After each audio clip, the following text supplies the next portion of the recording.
Hello, everybody. My name is Jacek Bartosiak. Welcome to Strategy and Future. And today we have a distinguished guest, a special one, Mick Ryan, a retired Major General of Australian Army and a major strategist, frequently commenting on what's going on in Ukraine and the battlefields on the Dnieper River.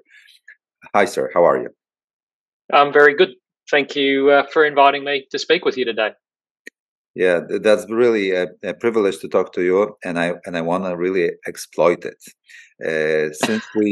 Since we agreed to talk about the evolution of the battlefield, what the war in Ukraine shows us all in terms where we're going, what wins, what is defeated at the battlefield, and what conclusions we might draw from those lessons going forward into the future, even to the near future. So what is your general, let's start with some sort of a general assessment of yours. What a few, what are a few issues that you would like to raise right at the outset of such a conversation, Nick? Yeah, well, thank you. I guess a couple of things. Firstly, that support for Ukraine remains strong in Western capitals. There's a lot of focus on one part of the southern battlefield, but the reality is this is just one campaign of many that Ukraine is undertaking on the ground, in the air, at sea, in cyberspace, and in the information domain. And whilst, as President Zelensky has noted, progress has not been as quick as many would like, this is just one of many medium and long-term undertakings that Ukraine has ongoing at the moment. But back to the original point, I still see support being very strong for Ukraine. I mean, I saw a poll here in Australia just recently where 75% of Australians support either the current support or increasing it for Ukraine, and that's from the other side of the world. So, I think in Europe it's generally along the same lines. You certainly have a more compelling, direct and proximate interest to what's going on there. But, at this point in time, support for Ukraine simply appears to be holding up, and that's a good thing. Okay, so right at the outset, you're trying to underline the constant support from the West, which of course is the foundation of Ukrainians still fighting in this war, stirring up resistance just from the beginning until now, in terms of logistics, supply, money, aid, and of course equipment.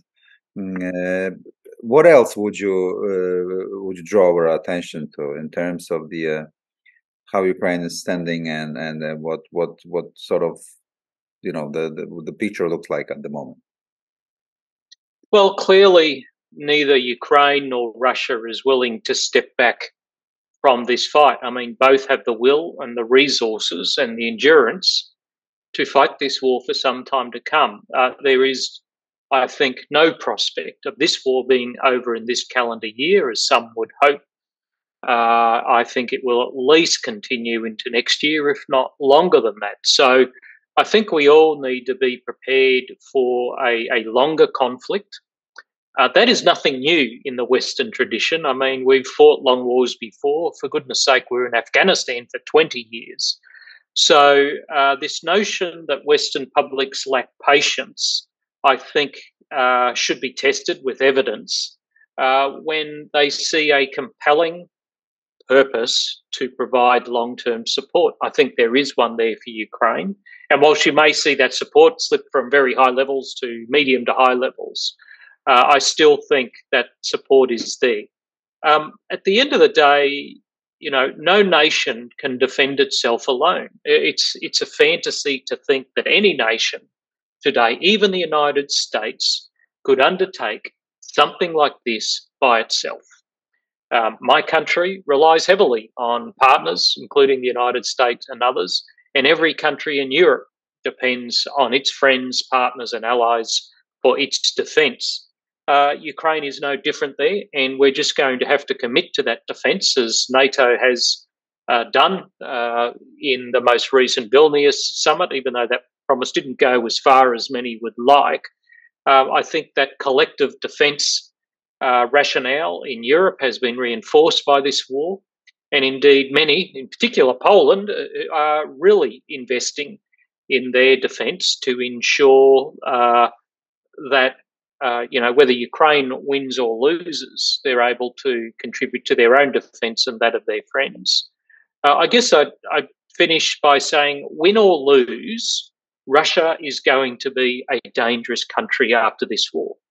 There is no prospect of Russia being a less dangerous nation after this war. It will be more dangerous whether it wins or loses, and we all need to be prepared for that. Mm-hmm. I will get back to what we think at Strategy and Future about the timelines, and I will confront my timelines with your views. But before we do it, I have a few other questions so that we sort of create a multiple domains of conversation, so that sure. in order to make it more picturesque, so to speak, and interesting for our audience. And you have mentioned right now that both sides have resources to continue the war. So let's get more granular. What do you think the evidence suggests about the resources that Russia brings to the table and their resolve to continue this war? There are conflicting views here in Poland about it, honestly speaking. So first of all, it seems that the Russian military, of course, have not proceeded properly on the battlefield. They have lost a lot of equipment. But at the same time, there are reports, and of course, we can see from the equipment that sometimes it's old. They are trying to restore old equipment into the battlefield. But at the same time, their factories are working. They have reduced, but still some growth in the economy. They have oil, they have gas, they have all metals needed for manufacturing, and they have partners in Asia. So let me put it that way. What is your long view in terms of the Russian resources? Before I ask you about the Western resources, especially in ammo and resolve, it's also a resource. So, what do you think? What would you make of the Russian gearing up for a long war? Yeah, certainly they have several key resources that will help them fight a long war. First is their economy. Even though about a third of the world has sanctions against Russia, 2/3 of the world don't. So they're by no means economically isolated and by no means without sources of revenue when it comes to generating income that they can use to fund this war and other elements of the government. It may not be the same level that it received before this war, but it's still trading with many countries, including India, including China. So that economic resource is not going to go away anytime soon. It has a large population. I mean, it has a population of roughly 140 million people. By no means are they fully mobilized, not even close to that. And yes, whilst Russia, like many Western nations, has a smaller proportion of its 18 to 35-year-old population that are fit for military service, it just depends on how you classify fit for military service. So, the Russians certainly have the people to be able to continue this war. And by the way, they're not mobilizing women, they're only mobilizing men. So that is a large resource that's yet to be tapped. And I think diplomatically, they still have many countries around the world that are neutral in this conflict, that don't want to play any role in it and aren't interested in participating in any kind of sanctions regime against Russia. Finally, they certainly have the will. I mean, Putin has sold this to the Russian people as a civilizational battle. But NATO and the West are trying to extinguish Russian history and culture. And that, this is all about NATO and, most recently, Ukraine attacking Russia. Now, this is a fanciful myth, as we know, but Putin has been on this narrative about Russia, its history, and the threat from the West for some time. And, if you read others who've studied Russian history and strategy, this sense of vulnerability is an integral part of Russian strategic culture, and Putin's borrowing heavily from that as well. So, all these things add up to a nation that can continue this fight for some time to come, unfortunately. Yeah, I fully concur. The Russians have had a long history of even, keeping up with the conflict, trying to adjust, even suffering heavy losses at the beginning. And I'm not talking even about the Second World War or the First World War, things that are, relatively fresh in our memories, but also Napoleonic wars and other wars they had, even the Great Northern War in the 18th century that set the stage for their becoming a major great power in Europe. So they know it. They, in the corridors of the Kremlin, the corridors of their foreign ministry and their MOD, they know it. They have patience. The question is whether they have resources, and it's still, debatable in that respect. Yes, it's especially important to make for Poland because we, and here I will spill the beans a bit. We are afraid here that there will be some sort of a truce or some sort of a stalemate between Ukraine and even enforced by the West because of the low ammo storages and other political factors like U.S. elections. Given the fact that there might be not evident offensive gains, so it will be very difficult to sell to the public to continue the effort, and there will be some sort of a truce, which for the Russians will be only a передышка, an operational pause. And after 2 years, 3 years, whatever, there will be a repetition of the conflict, this time involving Poland as well, as a center of gravity of the NATO eastern flank, the main operational base from which Ukrainians, the supplies are being delivered to Ukraine. And in the meantime, we'll have a hybrid warfare with, Wagner and other people trying to inflict damage on Poland. So we're getting ready for that, Nick. And even without looking in detail at what's going on in Ukraine, we don't believe that Russians will come to terms with the fact that they didn't take Kiev, that they didn't achieve the political dominance over Ukraine. Plus, of course, and that's just my next question, we are observing all, if any, signs of Ukraine imploding in their conflict. Anything that would suggest that the Ukraine military might, and their economy might not last. So what do you think about that? What are the Ukrainian prospects for political cohesion, for military cohesion, in view of the, sort of lost territories and apparent lack of capability to regain them, and lack of money? What do you think? No, I think you raised some very good points there. I mean, Ukraine, when it got and voted for its independence in 1991, it was a pretty grim place for a while. People, there was pretty hard times for the vast majority of Ukrainians. Now, they weren't fighting for their lives like they are now, but, they had to go through some pretty tough economic and social times in the 1990s. So they're not strangers to privations, but the economic issue is an important one. I mean, part of Russia's strategy is economic warfare against Ukraine. It's in their military doctrine. I mean, this isn't any great mystery. It's part of how they operate, whether it's military operations or high-level hybrid operations. Taking this southern part of Ukraine was an important part of that. It's captured most of Ukraine's seaports. It's captured large areas of arable land, mines and steel, manufacturing, fertilizer production, which are very significant parts of Ukraine's capacity to generate export revenue. I mean, it's down by 40 to 50% since the beginning of the war. This is not an accident of the war. This is very deliberate by Russia to strangle Ukraine and deny it the basis for sovereign governance. So taking back the South really is a very, very important part of Ukraine's war plans to re-establish its economy. But until that time, I mean, the EU, the World Bank, the International Monetary Fund, the United States have recognised this economic challenge posed by the drastic reduction in Ukrainian GDP and the cost of actually waging a war, paying soldiers, paying civil servants, paying firefighters and ambulance people.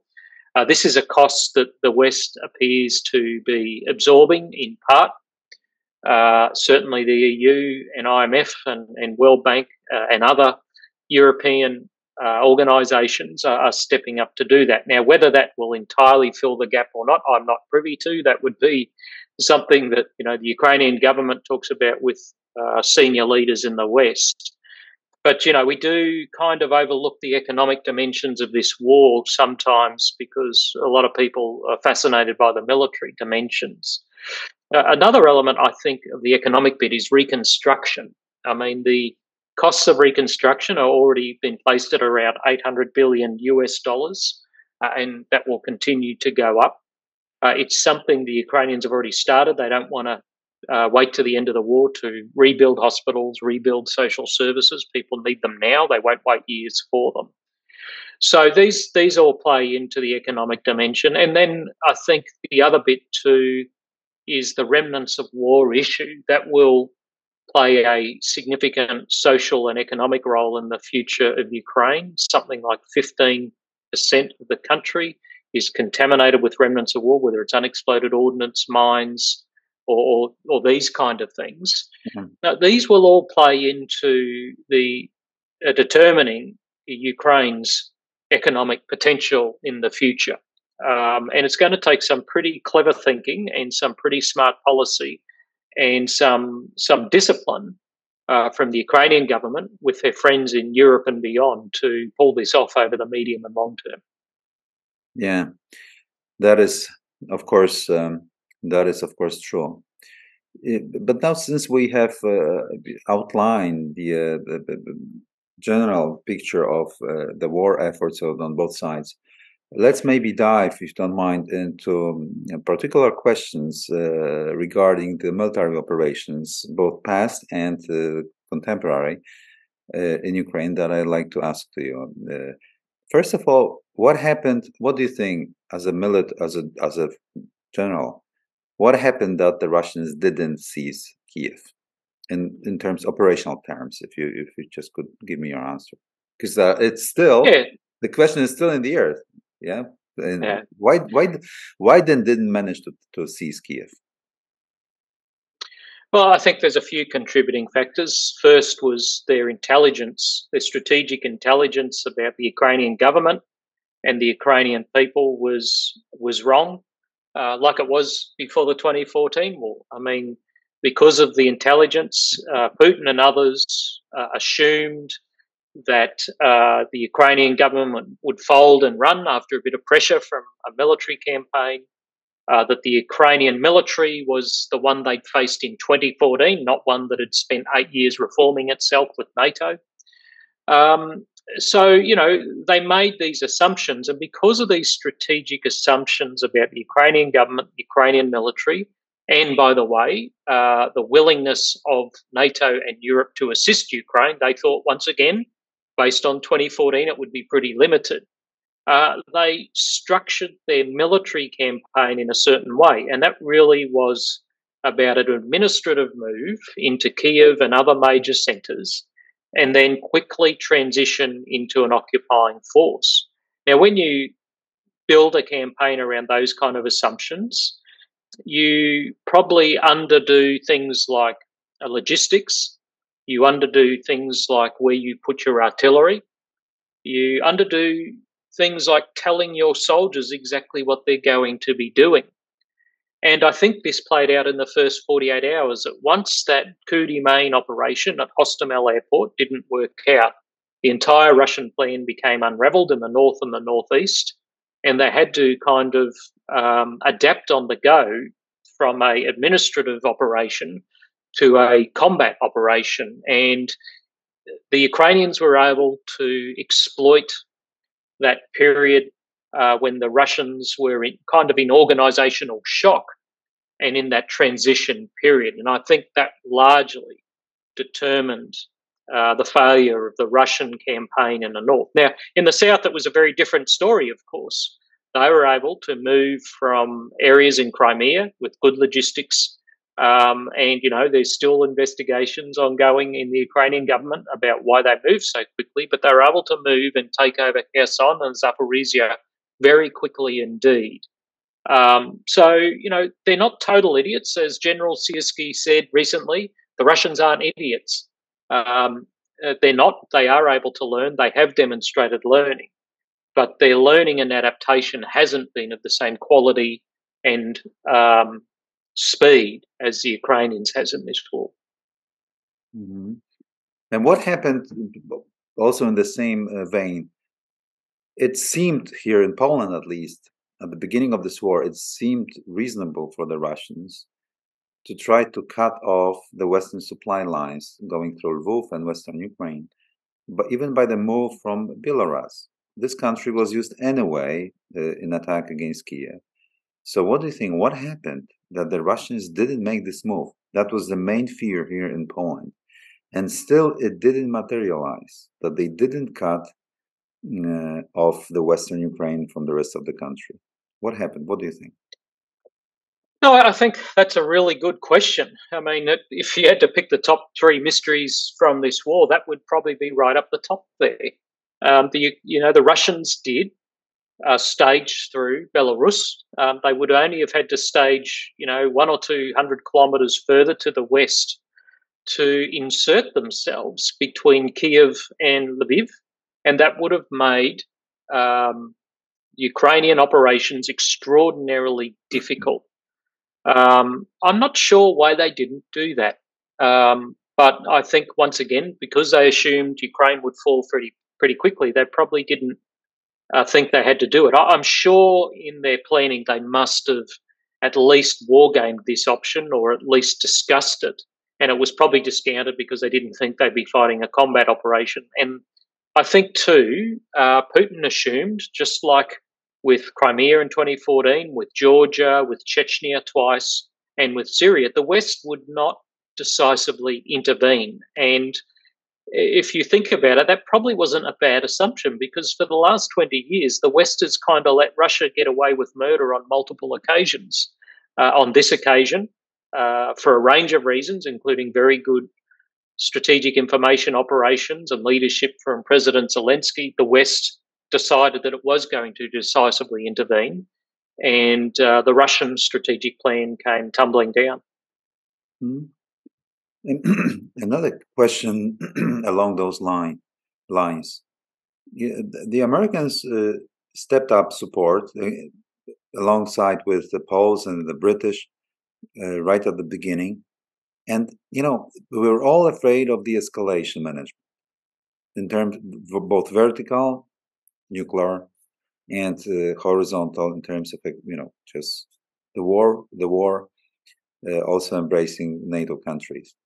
But still, Americans were doing a pretty fine job in escalation containment, what we call the helping by and learning by doing. So they were learning how to help Ukrainians by delivering even sometimes to the teaspoon quantities of weaponry. I understand in a way so that the Russians are not in fear and are not pushed into escalation. Or it seems very difficult in the thermonuclear age to handle it, all close to the Russian heartland, right? And still winning the war. What happened? What do you think? That the Russians accepted this sort of kind of war because they might have not. They might have expanded operations even by hybrid. They might have done quite a lot of other aggressive things, and still they have accepted, even when they were losing this kind of escalation, rank, sort of this level of escalation, they were losing within this frame, and they might have been tempted to escalate further, and they didn't. This question is particularly important if you let me just explain and justify why I'm asking it to the strategist, because in order for the Russians to lose, we need to convince them, the Americans have to convince them that they need to accept the defeat within the agreed set of rules of escalation, which sounds very difficult. What do you think, Mick? I think you're on the money. I mean, only one country can determine whether Russia loses, and that's Russia at the end of the day. Ukraine will obviously fight to its dying breath to make that happen, but at the end of the day, the Russians have to accept they've lost, and hopefully it's within that escalation box that's been established right now. I think when it comes to nuclear deterrence, both sides probably believe they've been successful. I think the Russians believe they've been successful in deterring NATO from more decisively intervening. There's no boots on the ground. There isn't a no-fly zone over Ukraine provided by NATO. And certain weapon systems have not yet been provided. So Russian nuclear deterrence, they would believe they've been successful, and I think that's probably right. But at the same time, the US nuclear umbrella that is provided for NATO has also, I think, worked. It has deterred Russia from this horizontal escalation about looking at other geography beyond Ukraine for this war. It has prevented Russia doing anything with its nuclear weapons other than talking about them. There's no evidence that they've made any of the preparations for the use of these weapons. So, I think this is a great case study of nuclear deterrence actually working. Restricting it to a conventional fight, restricting it geographically. Unfortunately, it hasn't restricted the awful brutality that we've seen out of the Russians in destroying Ukrainian cities, cultural sites, and treating Ukrainian citizens with the most awful, murderous contempt. So, nuclear deterrence works to a certain level, but when it comes to conventional operations, once you're in that box, the Russians appear to have decided, okay, we've been deterred from doing stuff beyond Ukraine, but we're going to do whatever we want in Ukraine, and no one's going to stop us, unfortunately. Mm-hmm. Of course, that brings me to a new set of questions that maybe I will ask later in terms of the sort of this temptation that we might have a limited war in the era of thermonuclear weaponry, but still we can manage and mitigate the risk of thermonuclear war and other limited wars that we might have, like with China, for example, given that there are the multiplicity of domains, trade domain, technology domain, so they're all domains, and we can sort of think that we might handle them without escalation. And that would take us to a completely different dimension of even a scalable world war, so to speak, if we are talking about great power competition in Eurasia. So I'm right now we are in the midst of thinking about it, that strategy and future. That's why I ask this question openly. But let me get back to the battlefield in Ukraine.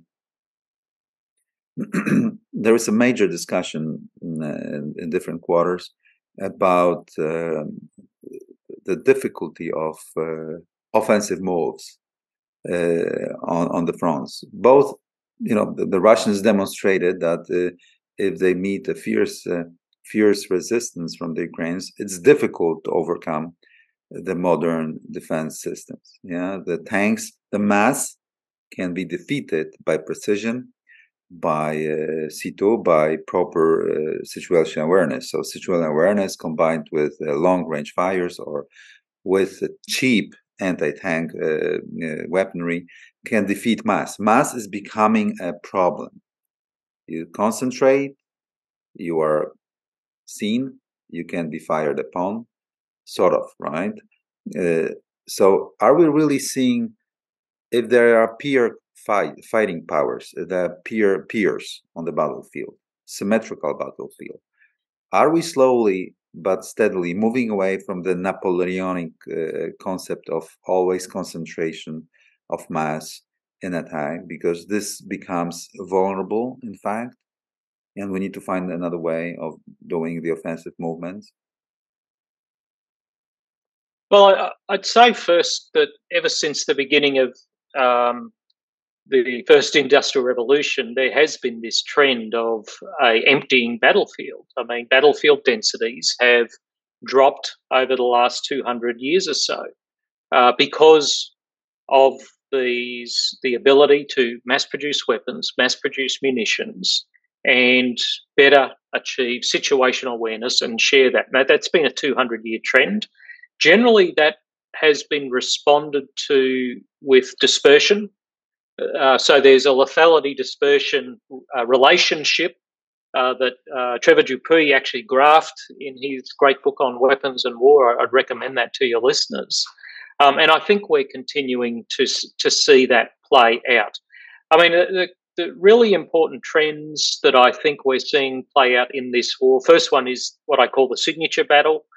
Everything has a signature, whether it's a human, whether it's a vehicle, whether it's a brigade. It's just now that with what I call this meshed civil military sensor network, signatures are simpler to detect than they ever have been. Now, there's a problem then with a lot of noise and, trying to find the signal in the noise. But the signature battle is a very important one, and it's only more important now. So I think that's an important trend. I think a second important one, which is related, is human-machine teaming. It's not just about UAVs, it's about humans have adopted autonomous and semi-autonomous and remotely controlled aerial and ground vehicles and then integrated them into their recon, surveillance, fires framework in a way that is closing the detection to destruction gap. When I was a Combined Arms Brigade commander, you knew you had about 10 minutes once you were detected to live. Now you have about 1 to 2. Mm-hmm. That The fundamentally... OODA loop is becoming much shorter, and who is faster, the OODA loop is winning. Correct. Mm-hmm. But that has a whole range of implications for force design, for tactics, for organisation, both deliberate and hasty battle grouping, that we haven't really come to grips with very well. I mean, we see this conversation play out, well, the Ukrainians aren't doing combined arms very well. It's like, well, maybe the combined arms that we've all been taught and been learning for the last 40 years isn't fit for purpose anymore. And maybe NATO needs a program to be looking at combined arms for the 21st century and developing that and helping Ukraine that way rather than trying to teach them combined arms for the 20th century. I think the conduct of combined arms breaching operations is a great example of old doctrine and old technologies being forced on the Ukrainians. And when it doesn't work, we're going, well, they didn't do it properly. Very good point. Very good point. I just don't think that's fair. I think that the battlefield has changed since the last time Europeans fought combined arms warfare, and we haven't caught up with the doctrinal, with the tactical and the organisational elements to be effective on that modern battlefield. I think, too, that there's a trend in digital battle command now that is irreversible and that is no longer discretionary. If you're an army who thinks you can operate with paper maps and analogue radios, you are going to lose. And I state that categorically. You will not win.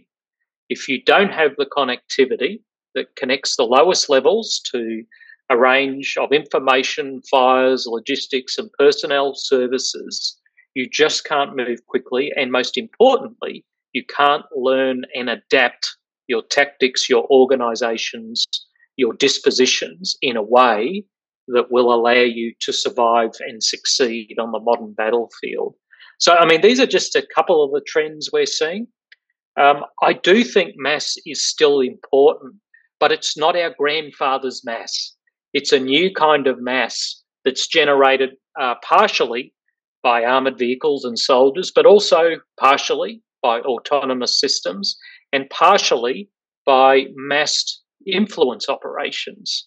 So I think mass still matters, but it's a different kind of mass than we saw in, say, preparing for the Second World War and these kind of things. The Second World War is an important learning and historical opportunity, but the world has changed since then, and we need to understand what's changed so we can change our doctrine, our training, our leadership models, our organisation, and our strategic logistic support models. Yeah, it's a very interesting point that I'll try to refer in the debate in Poland as well later, about the fact that the Ukrainians were training according to the NATO standards in breaching operations, and maybe simply they might be obsolete or be on the brink of obsolescence. And that's a matter of fact. This is my feeling as well. Of course, it has to be tested in some evidence on the battlefield. But that's a very good point. That's a very good point and a sobering one, by the way, just for some. Like for Polish military modernization, we should think twice how to do breaching if we need to in the future. So, very good point. Thank you very much. And well, you're fortunate that you have a very clever chief of defence and vice chief. I know them both, and they're the kind of leaders and soldiers who do think about these kind of things. And given you have a very proximate strategic problem there with the Russians, maybe we should be looking to Poland to how you solve these problems. Yeah, I agree. Yeah. And along those are the same lines, and since we started discussing the evolution of the battlefield, what do you think about the if you have a situational awareness, you have all those systems, OODA loop, all those sensors, a lot of them, both civilian and military. You never know whether now it's military or civilian anyway. What is the concept of flanks? And it has always been with us that you don't want to be outflanked by maneuver.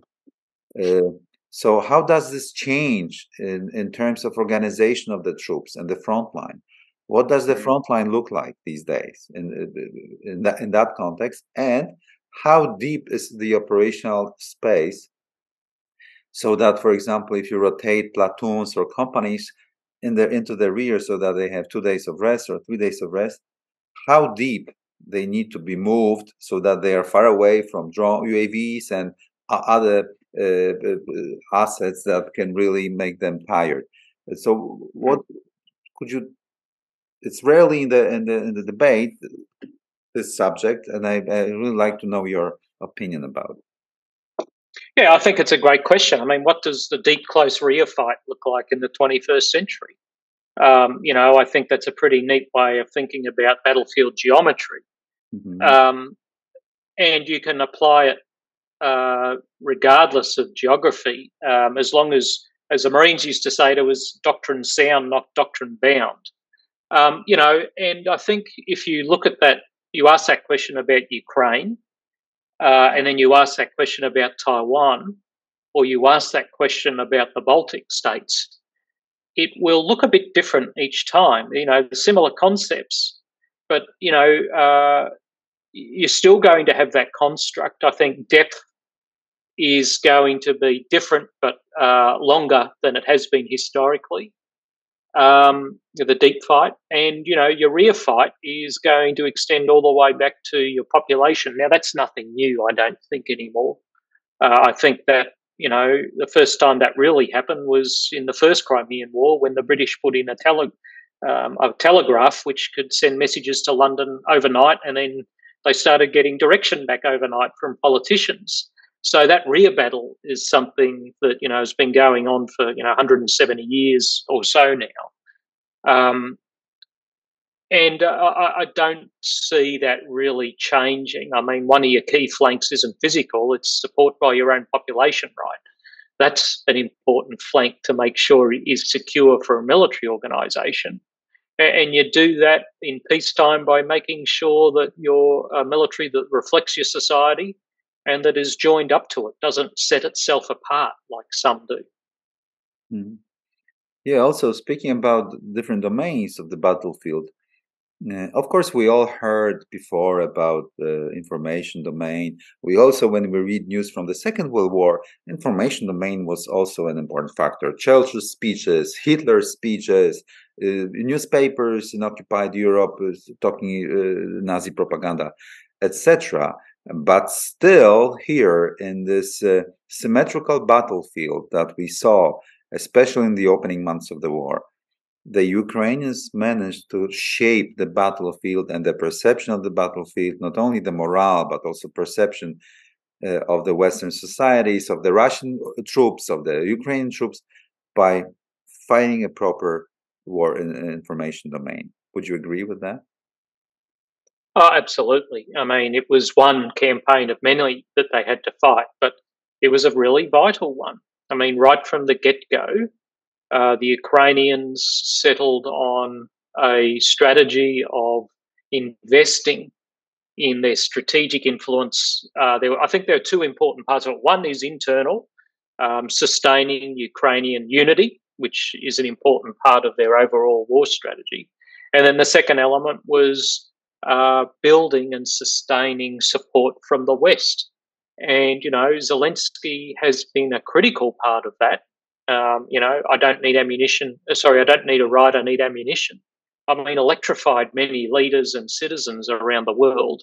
And it's a cause that's been taken up not just by Ukrainians, but many citizen influencers around the world as well. I mean, the Ukrainians get a lot of help from people in all kinds of countries, from all kinds of backgrounds, who have decided that the information war is worth their time to invest in, that Ukraine is worthy of support.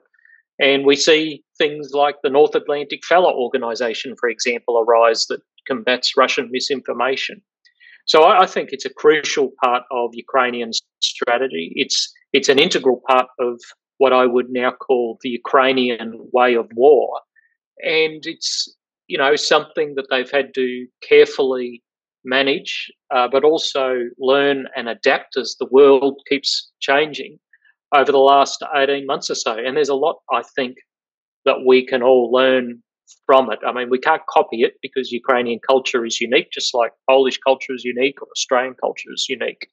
But there are themes and elements of what the Ukrainians have done that I think we can all learn from.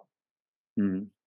So, what do you think? It's I'm not asking what's going to happen on the front now, but what do you think might be the sort of the directions that the Ukrainian general staff will make? Whether this will be a long-range fires to attrit the operational depth and the logistics of the Russian military, or are you expecting offensive maneuvers to regain control? Of course, there are political pressures, probably pressures upon the Ukrainian commanders. So, what do you think? What can we see unfolding? Yeah, I think it's worth stating up front that no senior military commander is ever free from the politics of their country, whether it's a democracy or authoritarian regime. Military operations only exist to serve policy and politics. So, there will be pressure. There has been pressure. There will continue to be pressure on military commanders.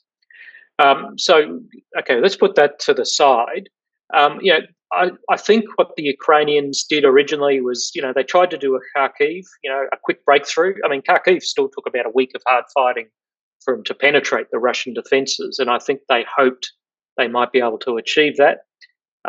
It became clear that the Surovikin line was extraordinarily dense and manned well and covered with observation and fires in a way that I don't think any country would be well prepared to penetrate. So they've adapted in the south, and I think, I've termed it really as the bite and hold strategy the Brits started using on the Western Front from about 1917, and it worked. But it's slow, it's gradual, and you have to cause attrition to the enemy in both the close fight as well as the deep battle, and that's this attrition of artillery, logistics, headquarters, transportation nodes, concurrently, to gradually build pressure on the Russian system. And hopefully, through the combination of physical combat, the deep fires, the impact on Russian morale, the degradation of their command and control, the attrition of reserves to respond to penetrations, we'll see the Russians culminate before the Ukrainians do. And at the end of the day, that's the real thing in all of their campaigns. You hope that your adversary culminates before you do. And, you know, I think there is some anecdotal evidence that the Russians are under significant pressure in the south, although not enough that they're moving significant forces from the Hunts from their offensive there at the moment. So this is going to be going on for a while yet, and I think the Ukrainians are trying to slowly ratchet up the pressure on the Russians without having to sacrifice too many of this generation of young men and women to achieve it. Yeah, good point. You know, moving away from the European theater, moving closer to Australia and the Western Pacific, Mick. So, what do you make out of all those voices signaling concern about incoming events in the in 2024? After Taiwanese elections and U.S. elections, there might be a sort of a clash between U.S. and China and the Western Pacific. And these are serious people talking openly about it. Probably you're very much sure about it. You very much well aware about it, living in Australia. We've been watching at Strategy&Future those events with equal importance. And those events might be even more important for the world than war in Ukraine. So what do you make out of this? I mean, it's a fascinating region. You know, I'm privileged to live out here. I mean, I think that, you know, having my first undergraduate degree was in Asian studies, and, you know, I was an Indonesian linguist. I've travelled through Indonesia, Singapore, Malaysia, and Japan. Recently returned from Taiwan. It is a very dynamic region, but it is not Europe. It is not a region where military alliances like NATO are ever going to exist, I don't think. There's a tradition of kind of staying out of your neighbour's business. And the Chinese have been using that cultural kind of posture to deal one-on-one with countries as the big dog. What's happened, though, in that relationship that Chinese has been seeking to build, it's been a bully. It's been using this wolf warrior diplomacy, and it has really backfired on them. And a lot of countries have been saying to America, hey, we need you here. And I think, you know, the great indicator of Chinese failure is when Vietnam, you know, kind of said to America, you know, we welcome your ship visits. We'd really like you to remain engaged in this region. Now, this is a country that fought a decade-long war against the United States, lost at least 1 million of its young, you know, lost an entire generation in that war. And even it is looked at the situation going, we think the Americans should be in this region. So I guess that, you know, that's the grand strategy, and the Americans are certainly spending a lot of time and money investing in the region, economically, diplomatically, militarily, although probably needs more economics and less military. But, you know, 2024 is a really important year. You have the current president of Taiwan, President Tsai, will be stepping down. She can't stand again. And her party and the KMT will fight it out as normal. I think her party is more likely to win, but you just never know. The Chinese would rather her party not win. And you're seeing in Taiwan, you know, the new generation of people see themselves as Taiwanese, not transplanted Chinese. And they're more likely to fight for their independence than people expect. I was up there 2 months ago and I asked them, I said, what's the biggest lesson you've taken away from Ukraine? And, you know, this was from people like ministerial level and deputy ministers. They said the biggest lesson is that if you don't help yourself first, no one's going to help you. So they have, you know, looked at their defence strategy. They've looked at the overall defence concept, which was developed by Admiral Lee Semin in 2017. They've looked at their war stocks. They've looked at national service, all these things, their national resilience, say, hey, we really have to sort ourselves out if we expect others to help us. You know, it's kind of like Poland's been doing, right, with this massive defence investment and expansion of military capability and size. It's like we need to help ourselves first, and then hopefully others will help us. The Taiwanese are probably a little further behind than Poland is, but they've realised that they probably need to step up across a range of things in the defence of their country. The Japanese are the same. They've just doubled their defence budget. Very impressive what they're doing. In fact, I was watching an aircraft carrier off my balcony come up the bay yesterday.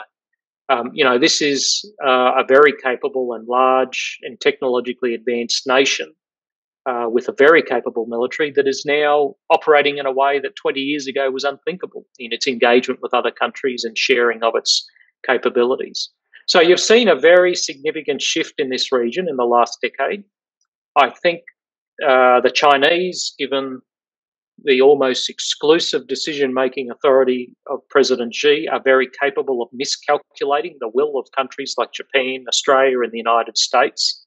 I desperately hope that they don't, because if they do start something over Taiwan, I think it will be very difficult to avoid horizontal escalation in this region. And that would be catastrophic, not just for the region, but I think for the global economy. Cool. Okay, let's maybe end here, Mick. We touched just gently upon the Pacific theater. Maybe we'll have a chance to talk about it in the future. Certainly. I really enjoyed our conversation. Thank you very much for your time and your knowledge that you have shared with our audience. Our guest today was Major General retired Mick Ryan from Australia, a great strategist that I have been watching on Twitter. His commentaries on war in Ukraine. Thank you very much again, sir. Thank you, and I look forward to coming back to Poland again soon. Cool. And please, all of us, stay with us for more podcasts. Take care.